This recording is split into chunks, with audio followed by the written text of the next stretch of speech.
على أشرف الأنبياء والمرسلين وعلى آله وصحبه أجمعين.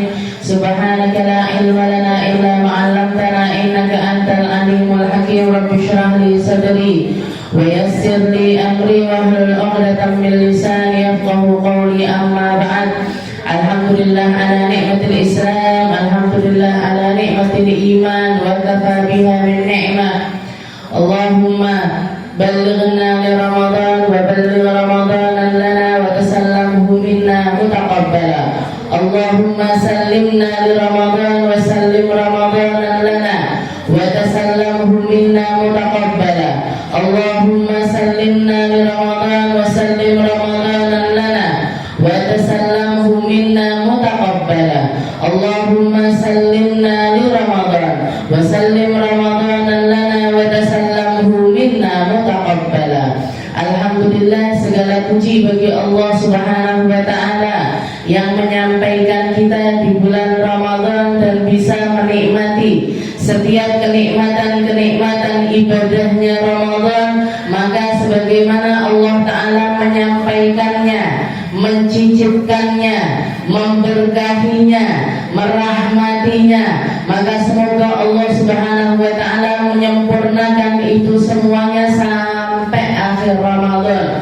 Kita dikasih istiqomah untuk ngaji, kita dikasih istiqomah untuk taraweh, dikasih istiqomah untuk tadarusan, dikasih istiqomah untuk membaca Al-Quran, dikasih istiqomah untuk bangun malam serta ibadah di pagi maupun malam harinya. Semoga disempurnakan itu semuanya sampai akhir Ramadan. Karena semakin ke tengah semakin sulit, karena semakin ke tengah semakin berat, karena semakin ke tengah semakin sulit. Pertandanya nampak sekali, yang minggu kemarin penuh sampai belakang, balik separuh, Bu. Mirip-mirip sama masjid kita, mirip-mirip sama langgarnya kita ternyata. Awal Ramadan mencep, semangat semuanya. Ternyata yang bisa istiqomah di tengah, apalagi bisa istiqomah di akhir, itu jempol papat. Jadi istilahnya waktu di awal itu jempolnya 1, tengah-tengah jempol 2, terakhir nanti jempolnya 4. Yang masih bisa bertahan sampai akhir adalah pemenang. Yang sampai bisa selesai sampai di akhir, mereka lah orang-orang yang disempurnakan Ramadannya oleh Allah Subhanahu wa taala. Allah taala mandang mereka dengan pandangan di atas mereka-mereka yang di awal. Allah taala ngasih istiqomah rasa, ngasih istiqomah jiwa, ngasih istiqomah kekhusyuan di dalam hati yang jatahnya lebih besar dibandingkan mereka-mereka yang melakukannya di awal. Seperti yang dikatakan oleh Sayyidah Aisyah, sesungguhnya Nabi Muhammad SAW itu kalau masuk bulan Ramadan, beliau itu jahada wajtahada, beliau bersungguh-sungguh luar biasa, dan kesungguhannya Nabi lebih nampak lagi atau berkali-kali lipat, lebih banyak dibandingkan di awal-awal. Nabi Muhammad itu lebih banyak ibadahnya justru di akhir-akhir, kualik sama umat zaman sekarang. Awal-awal semangat, akhir-akhir niku pindah alam. Jadi jangan sampai kita jadi orang yang pindah alam, jangan sampai kita jadi orang-orang yang tidak menyempurnakan, tidak menyempurnakan. Ramadan cuma 30 hari, Ramadan hanya 30 hari. Apalagi kalau perempuan sudah pasti dapat ekstra diskon, itu sudah pasti, halangan, haid dan lain sebagainya. Maka kita harus berusaha lebih.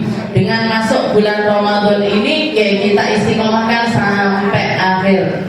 Waktunya belanja baju di luar waktunya ngaji. Waktunya bikin kuenya setelah ngaji. Waktunya bersih-bersih rumah, beres-beres rumah di lain waktu selain waktunya kita ngaji. Jangan duduk di sini hanya 1 jam atau paling lama 2 jam sampai 2,5 jam, kita sabarkan diri, kita istiqomahkan diri kita untuk menyerap anugerah-anugerahnya Allah Ta'ala yang dikucurkan luar biasa banyak di tempat-tempat semacam ini.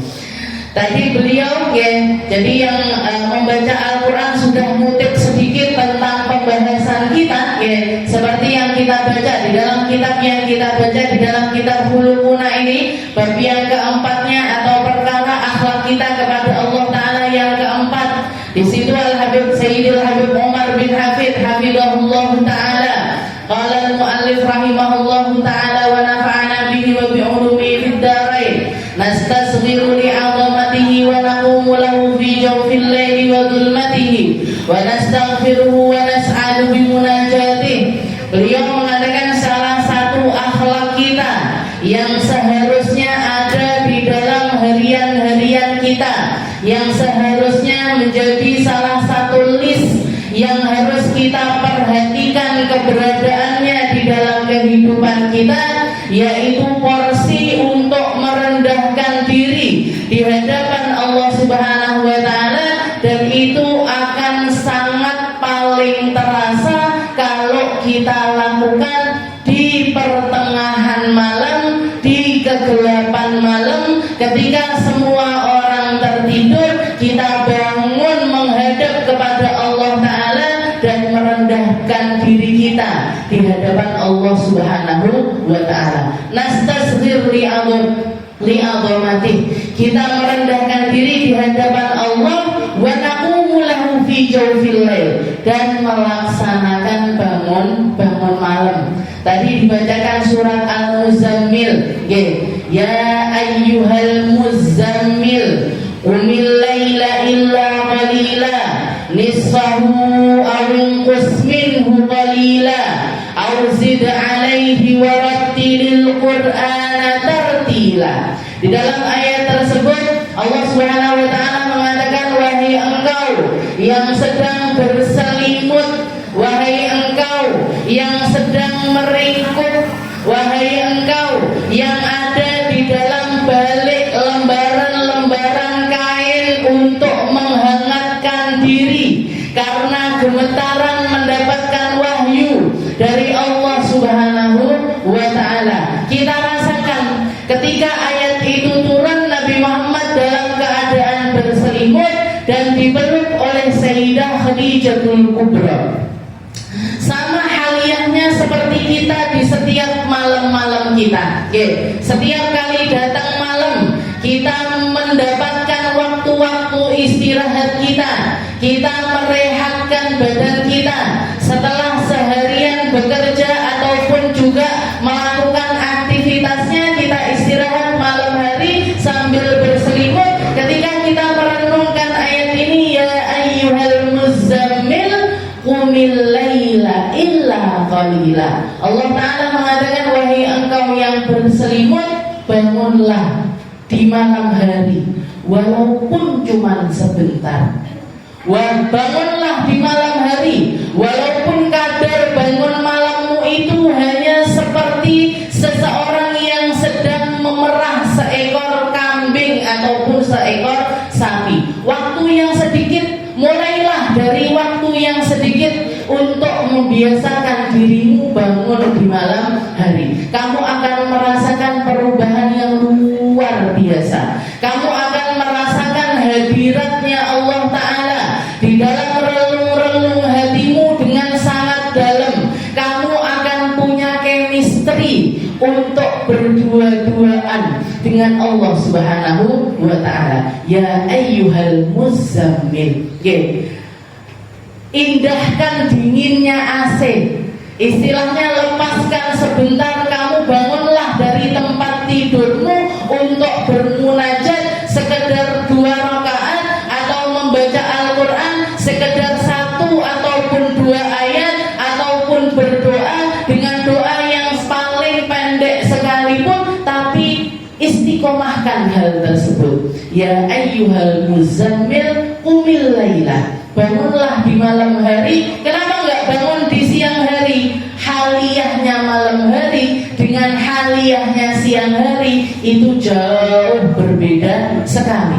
Okay. Ketika Sayyidah Aisyah ditanya oleh para sahabat, "Ya Aisyah, ma'ajabu ahwalin Nabi sallallahu alaihi wasallam." Setelah Nabi Muhammad sallallahu alaihi wasallam meninggal dunia, Sayyidah Aisyah ditanya, "Wahai Aisyah, kalau kamu lihat dari sekian banyak momen-momen yang kamu perhatikan dari Nabi kita Nabi Muhammad sallallahu alaihi wasallam, mana diantaranya yang paling menakjubkan?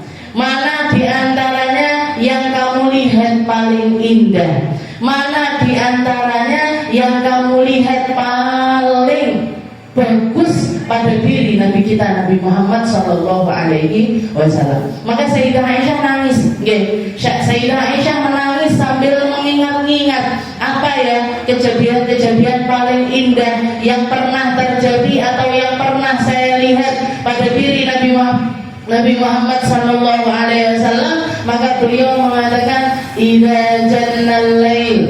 Nabi Muhammad itu kalau sudah datang waktu malam, wa khala kullu habibin bihabibih, dan setiap hamba, setiap orang di waktu tersebut memilih untuk berdua-duaan dengan kekasih mereka masing-masing, memilih untuk berdua-duaan dengan orang yang paling mereka inginkan untuk berduaan, fakhala habibun bihabibi. Maka Nabi Muhammad pun sebagai seorang kekasih, beliau berdiri tegak menyendiri berduaan dengan Tuhannya.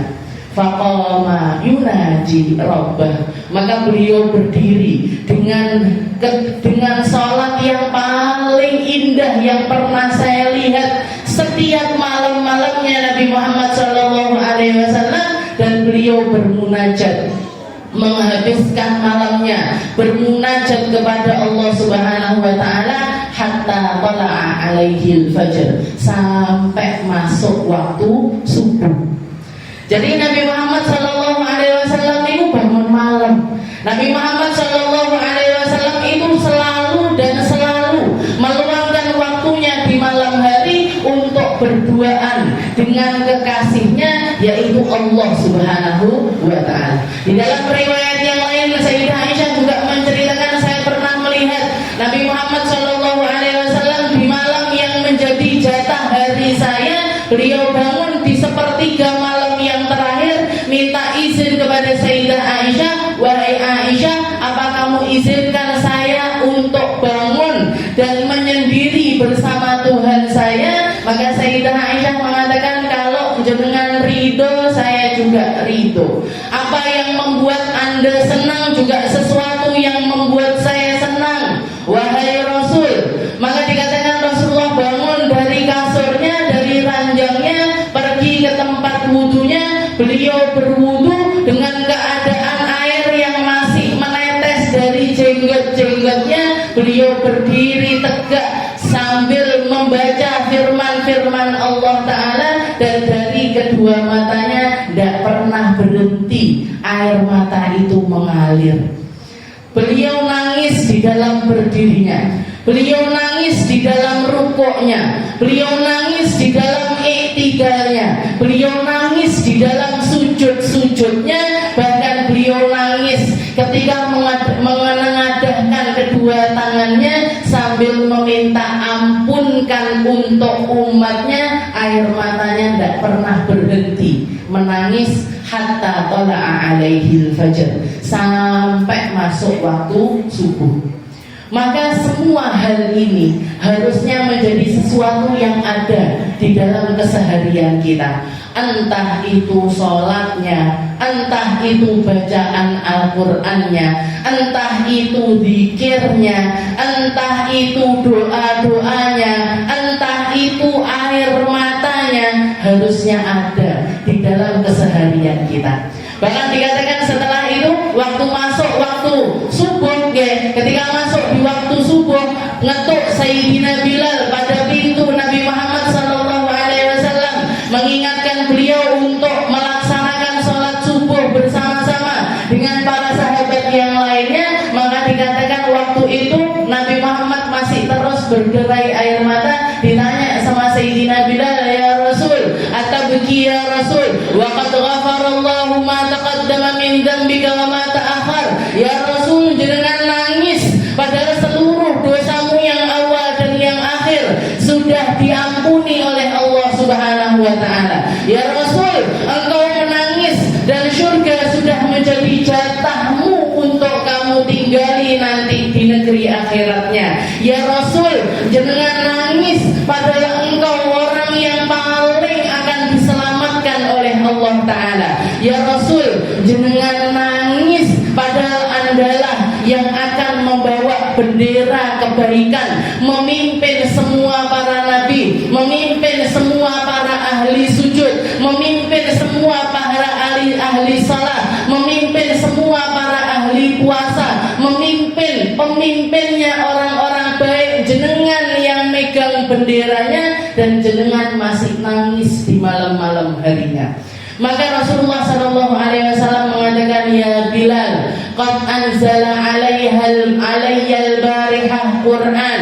Wahai Bilal, tadi malam Allah Subhanahu wa taala menurunkan firman-firman-Nya kepadaku. Wailun liman qara'aha wa lam yatafakkar ma'aniha. Sungguh celaka orang-orang yang baca ayat-ayat ini, ayat-ayat yang tadi malam turun kepadaku, tapi mereka tidak mau memikirkannya, tapi mereka tidak mau mentadabburinya, mereka tidak mau ngertiin makna-maknanya, mereka hanya membacanya begitu saja tanpa memikirkan isinya, maka mereka masuk di dalam golongan orang-orang yang celaka. Wa madzakal ayah ya Rasul. Maka Sayyidina Bilal mengatakan, ayat apa itu ya Rasul? Maka Rasulullah sallallahu alaihi wasallam membacakan firman-Nya sambil mengatakan, a'udzu billahi minasyaitonir rajim. Inna lillahi ma fis samawati wal ard. Inna fi khalqis samawati wal ard wa ikhtilafil laili wan nahari la ayatin li ulil albab. Allah Subhanahu wa taala membacakan ayat Al-Qur'an surat Al-Imran mulai dari ayat yang ke-190 sampai 195. Allah Subhanahu wa taala memulainya dengan perkataan inna fi khalqis samawati wal ard wa ikhtilafil laili wan nahari la ayatin li ulil albab. Sungguh semua yang ada di alam semesta ini, semua yang nampak di alam semesta ini, semua yang bisa kita rasakan dengan seluruh panca indera kita ini, maupun waqtilafil laili wan nahar, ataupun setiap pergantian siang dan malam, la ayatil liulil albab, adalah bukti-bukti kemahakuasaannya Allah Ta'ala yang hanya akan bisa dirasa oleh mereka-mereka yang berakal. Kalau kita mau jadi orang yang berakal, kalau kita mau jadi orang yang mikir, kalau kita mau jadi orang yang memperhatikan seluruh yang ada di alam semesta ini tanpa cacat, semuanya dibikin dengan penuh kesempurnaannya, dan semuanya adalah kreativitas dari Allah Subhanahu wa ta'ala. Semuanya bikinannya Allah, semuanya made in Allah. Walaupun udah enek capek, nggih. Lek jilbab jenengan kan ada capnya, made in China, nggih. Kayaknya semuanya selain produk-produknya kita made in China, made in Indonesia, made in yang lainnya. Punyanya Allah Ta'ala walaupun tidak ada labelnya, kita tahu persis itu ada yang bikin. Tidak mungkin daun hijau begitu saja, tidak mungkin lombok merah begitu saja, tidak mungkin durian kuning begitu saja, tidak mungkin rambutnya jenengan yang pertamanya hitam, keluar uban 1, keluar uban 2, sampai jadi setengahnya beruban, itu beruban begitu saja. Enggak, semuanya dibikin dengan penuh perhatian oleh Allah Subhanahu wa ta'ala. Dibikin hitam menunjukkan kalau mereka masih muda, dikasih 1-2 lembar putih nunjukkan wis tondo-tondo. sebanyak ubatmu itu, sebanyak bertambahnya putihmu itu, harus tambah putih juga hatimu, harus tambah indah juga cara pandangmu, harus tambah banyak juga sujud dan rukukmu kepada Allah Subhanahu wa ta'ala. Inna fi khalqis samawati wal ardh.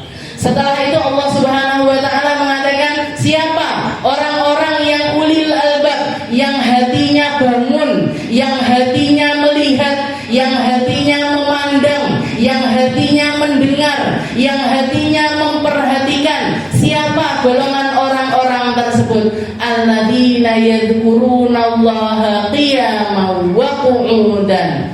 Mereka-mereka yang senantiasa ingat Allah, yang selalu ingat kepada Allah di dalam duduknya mereka, berdirinya mereka, geletaknya mereka, tidurnya mereka, bangunnya mereka. Mereka senantiasa ingat dan bersyukur kepada Allah Subhanahu wa ta'ala. Ini orang-orang yang bangun.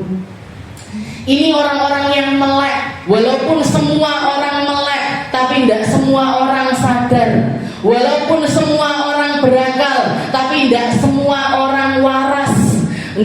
Walaupun semua orang melihat, tapi tidak semua orang melihat dengan cara yang benar. Mereka-mereka yang punya hati yang hidup adalah mereka-mereka yang disifatkan oleh Allah Subhanahu wa ta'ala, alladzina yadhkurunallaha qiyaman wa qu'udan. Mereka wa yatafakkaruna wa ala junubihim wa yatafakkaruna fi khalqis samawati wal ardi rabbana ma khalaqta hadza batila subhanaka fakina adzabannar. Jadi mereka ketika bangun dari tidurnya, mereka mikirkan, ya Allah, saya dikasih hidup, saya dikasih nafas, saya dikasih sehat, saya dikasih langkah, saya dikasih semuanya dari Allah Subhanahu wa ta'ala. Setelah itu ketika mereka memikirkannya, mereka mengatakan, Rabbana ma khalaqta hadza batila. Ya Allah, tidak ada satupun dari ciptaanmu, tidak ada satupun dari kesempatanmu, tidak ada satupun dari sesuatu yang sampai kepadaku kecuali engkau menginginkan kebaikan di dalamnya, kecuali engkau memiliki rahasia-rahasianya, kecuali engkau menginginkan saya untuk memilih untuk jadi orang baik atau jadi orang tidak baik, dan saya memilih untuk menjadi orang yang baik.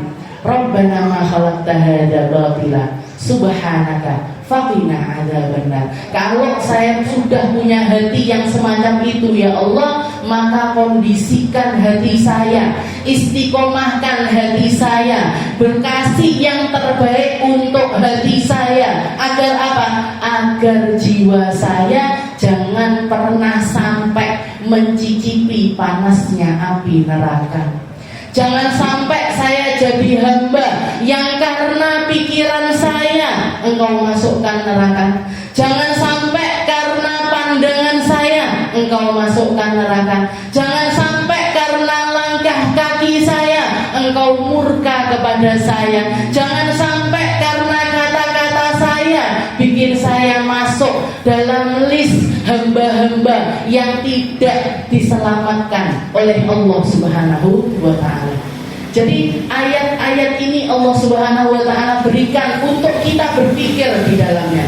Di ayat yang selanjutnya Allah Subhanahu wa ta'ala juga mengatakan, Rabbana innaka man tudkhilin nar faqad akhzaitah wa ma lidh-dhalimina min ansar. Ya Allah, sungguh hamba-hambamu yang engkau lemparkan ke dalam neraka, mereka adalah sehina-hinanya manusia. Dan kalau mereka sudah masuk ke dalam neraka karena kezalimannya mereka sendiri, karena kekurang ajaran mereka sendiri, karena ketidakperhatiannya mereka sendiri, maka siapa kiranya yang bisa menolong hamba-hamba tersebut? Wa malidh-dhalimina min ansar. Orang-orang zalim Allah Ta'ala tidak akan pernah mau untuk menyelamatkan mereka. Bukti-bukti untuk selamat,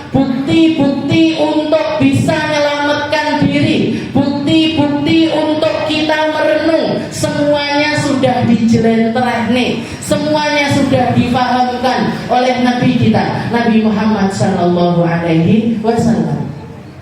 Setelah itu Allah Subhanahu wa taala juga mengatakan, Rabbana innana sami'na munadiyan lil iman an aminu bi rabbikum fa amanna Rabbana faghfir lana dhunubana wa kaffir anna sayyi'atina wa tawaffana ma'al abrar. Ya Allah, kami ini orang-orang yang dengar, kami ini orang-orang yang mendengar terhadap seruan imanmu, terhadap seruan-seruan Islammu, terhadap seruan-seruan yang diserukan oleh nabimu ataupun orang-orang yang menjadi penyambung lisanmu.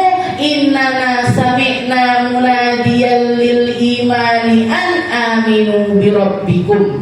Kita beriman, kita mendengar dan kita beriman, kita membaca dan kita beriman, kita mengaji dan kita beriman, kita sholat dan kita beriman. Fa'amanna, kami masuk di dalam hamba-Mu yang beriman. Rabbana faghfir lana dzunubana. Maka sebagaimana kita tidak bosan-bosan dalam keimanan, ya Allah, sebagaimana kita tidak bosan-bosan untuk sujud rukuk kepadamu, sebagaimana kami yang istiqomah untuk menjalani keimanan kami, maka ampuni dosa kami, bersihkan kami, kasih yang terbaik untuk kami, waqina adzabannar. Dan jangan kasih waktu untuk masuk di dalam golongan hamba-hamba yang Engkau masukkan dalam api neraka. Setelah itu Allah Subhanahu wa taala juga mengatakan, Rabbana wa atina ma wa'adtana ala rusulika wa la tukhzina yaumal qiyamah innaka la tukhliful mi'ad. Dan juga ya Allah, kasih sesuai dengan apa yang Engkau janjikan. Orang baik diganjar pahala, orang tidak baik diganjar dosa. Orang baik akan dilihat kebaikannya, orang tidak baik akan dilihat keburukannya. Orang yang melakukan perkara-perkara yang sesuai dengan aturannya Nabi Muhammad SAW akan diselamatkan oleh Allah Ta'ala. Begitu juga sebaliknya. Rabbana wa atina ma wa'adtana. Ya Allah, sesuai janjimu, kasih kami segala sesuatu sesuai dengan apa yang Engkau janjikan. Sungguh Engkau adalah zat yang tidak pernah ingkar janji. Maka dikatakan di dalam ayat tersebut, setelah mengekspresikan tentang munajatnya seorang hamba, Allah Subhanahu wa taala mengatakan, fastajaba lahum rabbuhum. Allah Subhanahu wa taala mengijabahi doa setiap hamba. Allah Ta'ala mendengar setiap lantunan doa setiap hamba. Allah Ta'ala memperhatikan dengan setiap apa yang dilakukan oleh hambanya. Dan janjinya Allah Ta'ala, fastajaba lahum rabbuhum anni la udhi'u amala amilin minkum min dzakarin aw untha. Saya tidak akan pernah menyia-nyiakan sekecil apapun usaha kalian, mau kalian laki-laki ataupun perempuan, mau kalian besar ataupun masih kecil, mau kalian tua ataupun masih muda, mau kalian kaya ataupun miskin, mau kalian punya jabatan atau tidaknya, selama kamu jadi hamba-hamba yang baik, selama kamu melakukan kebaikan-kebaikan kepada Allah Ta'ala, Allah Ta'ala tidak akan pernah menyia-nyiakan apapun yang kita persembahkan kepada Allah Subhanahu wa Ta'ala. Doamu akan selalu didengar, taubatmu akan selalu diterima, permintaan ampunmu akan selalu diampunkan oleh Allah Subhanahu wa Ta'ala. Maka jangan pernah berputus asa dari rahmatnya Allah Subhanahu wa Ta'ala. Fastajaba lahu. Allah Ta'ala mengijabahi perkara tersebut. Anni la udhi'u amala amilin minkum min dzakarin aw untha ba'dukum min ba'd. Siapapun di antara kalian, falladzina hajaru wa ukhriju min diyarihim, mereka Mereka-mereka yang keluar dari negeri Mekah hijrah ke negeri Madinah akan diselamatkan. Mereka-mereka yang menyambut apa yang dilakukan hijrahnya Nabi Muhammad SAW juga akan diselamatkan. Mereka-mereka yang berjuang untuk agama Islam dengan hartanya, dengan pikirannya, dengan ilmunya, dengan kesempatannya, dengan kemampuannya, apapun yang mereka punya, kalau itu dipersembahkan oleh Allah Ta'ala, Allah Ta'ala akan mengganjarnya dengan apa? Jannatin tajri min tahtihal anhar, dengan surga yang di bawahnya mengalir sungai-sungai yang indah, dengan semua kenikmatan yang ada di dalamnya, semuanya akan diberikan kepada mereka-mereka yang beriman dan istiqomah di dalam keimanannya. Ayat-ayat ini yang dikatakan oleh Nabi Muhammad SAW, wailun liman qara'aha wa lam yatafakkar ma'aniha, sungguh celaka orang-orang yang membaca firman Allah Ta'ala ini dan mereka tidak memikirkan tentang isi, maksud, makna yang ingin Allah Ta'ala sampaikan kepada kita. Ini datangnya di malam hari, ini datangnya di tengah malam, yang bikin Nabi Muhammad menangis sepanjang malamnya. Bahkan setiap kali beliau membaca ayat-ayat ini, matanya tidak pernah berhenti untuk meneteskan air mata. Semua yang disampaikan oleh Nabi Muhammad adalah benar. Semua yang disampaikan oleh Nabi Muhammad adalah indah.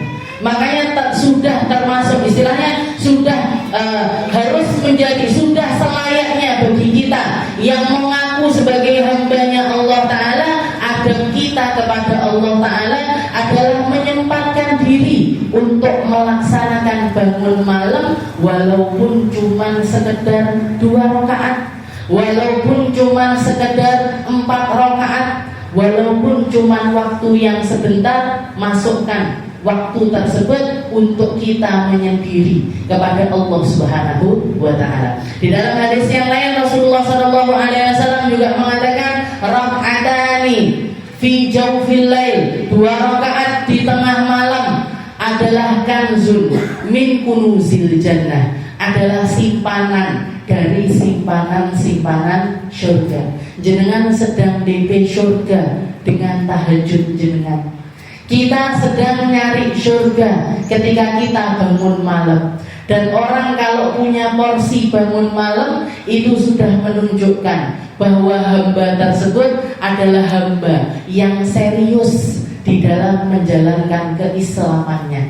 Karena tidak mungkin orang bisa bangun malam, nyendiri di malam hari, berdua-duaan tanpa dipandang siapapun. Dia wudhu, setelah itu sholat, setelah itu berdoa, setelah itu baca Al-Quran. Kalau yang dia inginkan adalah apa yang dilihat oleh manusia, tidak mungkin. Kenapa? Terlalu jauh porsinya, istilahnya terlalu jauh niatnya. Kalau yang dilakukan itu adalah bangun malam, bangun malam ini waktunya orang nggak melihat siapa-siapa. Waktu malam ini waktunya orang paling egois untuk menyendiri untuk dirinya sendiri. Paling enaknya turu di malam. Waktu enak-enaknya kita istirahat ya di malam hari. Kok sampai kita bangun di sepertiganya? Seperti juga yang dikatakan oleh Nabi Muhammad SAW, dikatakan kalau Allah Ta'ala melihat kepada seorang hamba, dia bangun dari tidurnya, setelah itu dia berwudu, setelah itu dia melaksanakan sholat, maka Allah Ta'ala mengatakan di hadapan para malaikatnya, wa ya malaikati undur di abdi fulan bin fulan, lihat hambaku itu, lihat hambaku fulan bin fulan ini, dia bangun dari tidurnya, ngambil air wudunya, setelah itu melaksanakan sholat untukku, maka ketahuilah mereka adalah hamba-hamba yang gak mungkin aku sia-siakan. Mereka hamba yang gak mungkin aku masukkan ke dalam panasnya api nerakaku. Itu yang dikatakan oleh Allah Subhanahu wa Ta'ala. Jadi waktu malam ini luar biasa indah. Makanya beliau mengatakan naqumu lahu fi jawfil lail, bangun, ayo kita bangun malam di kegelapannya. Wa nastaghfiruhu wa nas'ad bi munajati. Kita mungkin di awal-awal sulit, mungkin di waktu-waktu awal kita harus memaksakannya, di waktu-waktu awal kita harus istilahnya nguatkan hati. Nanti kecolongan seminggu istiqomah, seminggu lagi angel tangannya, seminggu lagi bisa, seminggu lagi tidak bisa lagi, seminggu lagi mungkin naik turun hal tersebut. Tapi itu sesuatu yang harus kita usahakan, seperti yang dikatakan oleh para ulama-ulama kita. Ada sebagian di antara mereka yang mengatakan kabatu qiyamal lail 20 sana, saat saya memaksakan diri untuk bangun malam lamanya 20 tahun, maka saya baru bisa mencicipi nikmatnya bangun malam di 20 tahun berikutnya.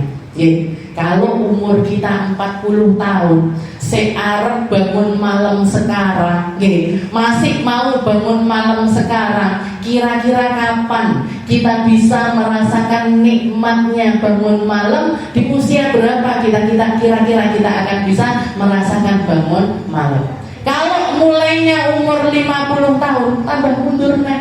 Kalau mulainya umur 60 tahun, tambah mundur lagi. Bahkan mungkin kita akan jadi hamba-hamba yang gak akan punya kesempatan untuk berdua-duaan dengan Allah Subhanahu wa ta'ala.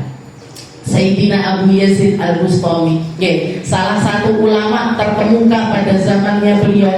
Beliau hidup sekitar 200 tahun dari masanya Nabi Muhammad SAW. Dan dikatakan Allah Subhanahu wa ta'ala, salah satu hal yang dijanjikan oleh Allah untuk menjaga eksistensi dari agama Islam ini, di setiap 100 tahunnya Allah Ta'ala akan memunculkan satu orang sebagai mujaddid qarnuh, sebagai pemberharu agama, orang yang bikin gregetnya agama ini naik lagi.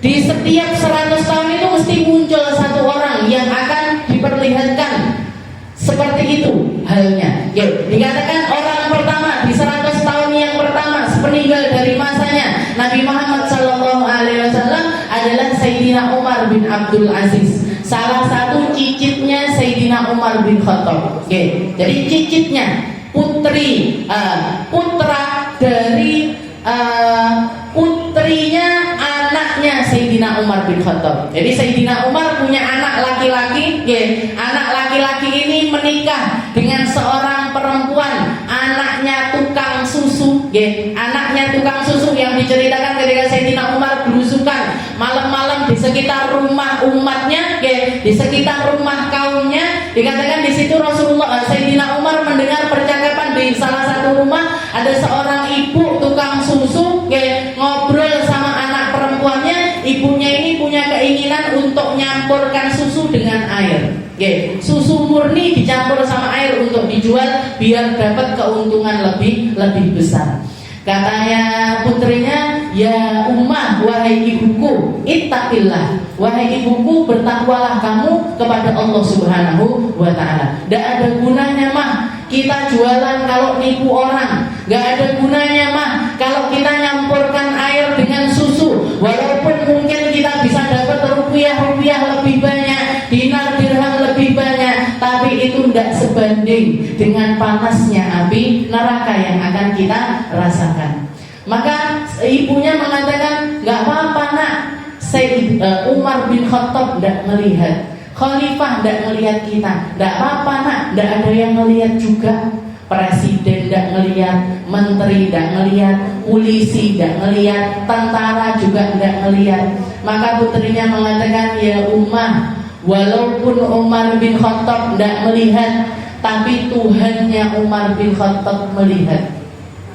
Walaupun presidennya tidak melihat, tapi Tuhan yang menciptakan presiden maha melihat. Maka dikatakan Sayyidina Umar ketika mendengar percakapannya tersebut, dan pengen ngelihat anaknya kayak gimana, cantik apa enggak, putih apa hitam, mukanya jerawatan apa enggak, miskin apa kaya, enggak mandang hal yang semacam itu. Beliau langsung pulang, bangunkan semua anak laki-lakinya, setelah itu mengatakan, siapa di antara kalian yang siap untuk menikah? Saya punya calon istri yang luar biasa baik. Saya melihat ketakwaan ada pada diri perempuan tersebut. Siapa di antara kalian yang mau menikah? Wong bangun tidur ditawani rabi. Oke. Jangan bayangkan anaknya jangan mau nikah enggak? Mama sudah punya calon. Oke. Abang mah, saya kucek-kucek mata dia ditawarin nikah. Maka anak-anaknya masih diam semuanya. Kan istilahnya istri, kalau misalkan masalah makanan ataupun minuman, ini mama sekarang masak sop sedang dimakan, ini masak bakso sedang dimakan, ini masak jangan lodeh sedang dimakan, mungkin dia oh iya dimakan, tinggal gitu. Nah ini istri yang akan jadi pendamping seumur hidupnya, yang akan menemani suka ataupun juga dukanya. Dan delok dise ini kan gimana? Maka dikatakan anaknya diem semuanya. Diam-diaman seperti itu. Sayyidina Umar mengatakan, kalau di antara kalian tidak ada yang mau nikah, saya sendiri yang nikah. Saya sendiri yang akan nikahi anak perempuan tersebut. Kata anak-anaknya, Sayyidina Umar istrinya sudah banyak, saya mau punya, saya masih harus punya ibu baru lagi di usia yang sangat muda sekali. Ya sudah, maka salah satu di antara putranya Sayyidina Umar mengatakan, anak ya Abi, saya yang akan menikah. Saya akan menikahi perempuan tersebut. Tapi izinkan saya untuk melihat sekali aja sama perempuan ini. Karena sunnahnya Nabi Muhammad juga kalau orang mau nikah itu nadroh dulu, ngelihat dulu. Karena ini yang saya mau hidup sama orang ini seumur hidupku ataupun enggak. Maka dikatakan akhirnya dia udah nanti besok setelah subuh, setelah pagi hari kita samperin rumahnya perempuan tersebut sama anaknya ini tadi. Sudah pagi harinya berangkat ke rumah si tukang susu ini tadi. Setelah itu Amirul Mukminin Sayyidina Pak Presiden datang ke rumahnya tukang susu.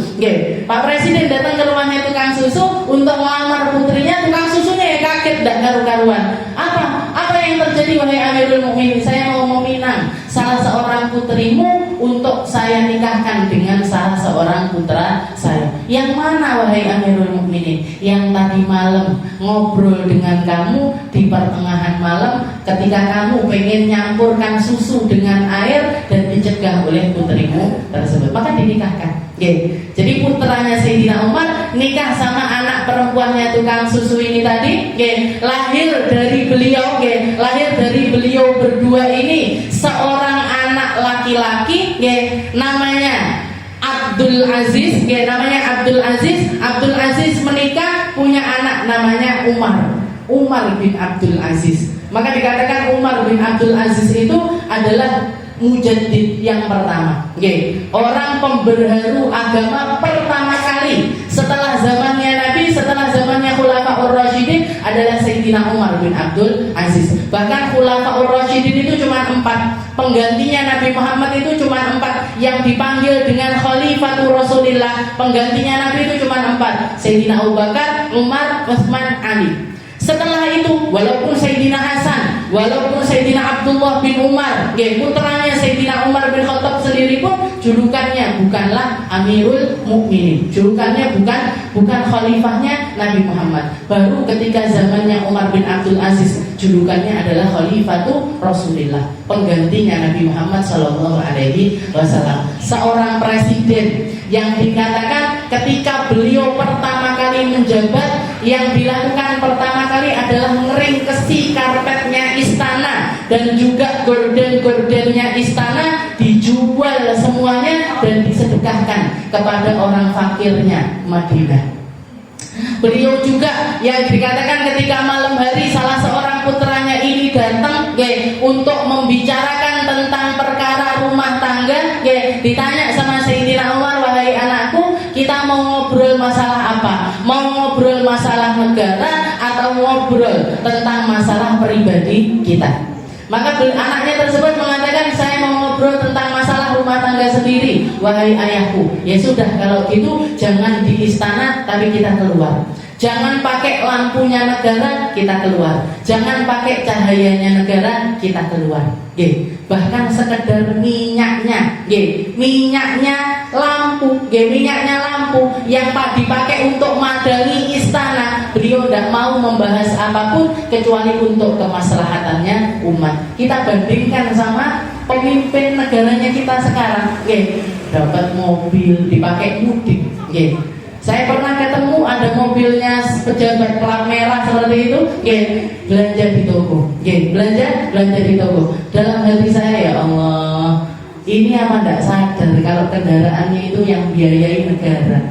Apa tidak sadar kalau misalkan waktu yang dia pakai untuk belanja itu juga adalah waktunya dia untuk kerja? Apa dia tidak sadar bahwa semua yang nempel pada dirinya ini uangnya rakyat dan dipakai untuk semena-mena semacam itu. Tidak ada ifahnya sama sekali, tidak ada rasa tanggung jawab sama sekali. Sayyidina Umar sekedar minyaknya lampu, beliau menggeret anaknya untuk ke terasan rumahnya dan beliau ngobrol di bawah lampu alami, yaitu bulannya Allah Subhanahu wa Ta'ala. Itu Sayyidina Umar.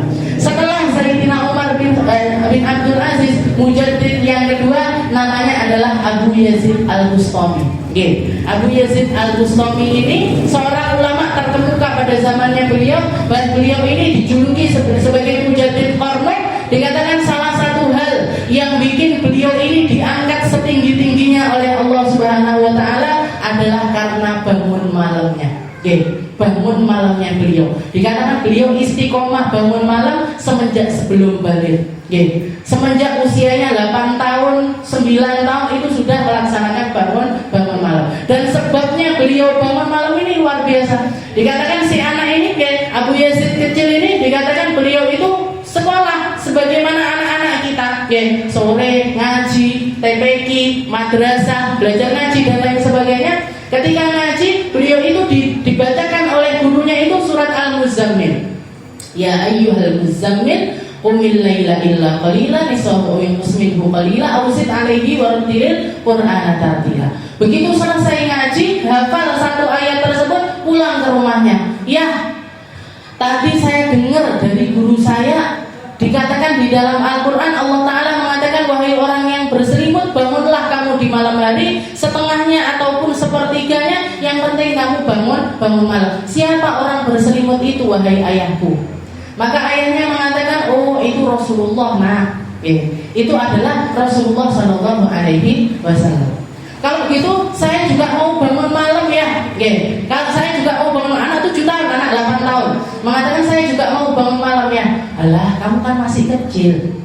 Itu yang diwajibkan untuk bangun malam itu adalah Nabi Muhammad Sallallahu Alaihi Wasallam. Oh, Nabi Muhammad. Oh, yang bangun malam itu Nabi Muhammad.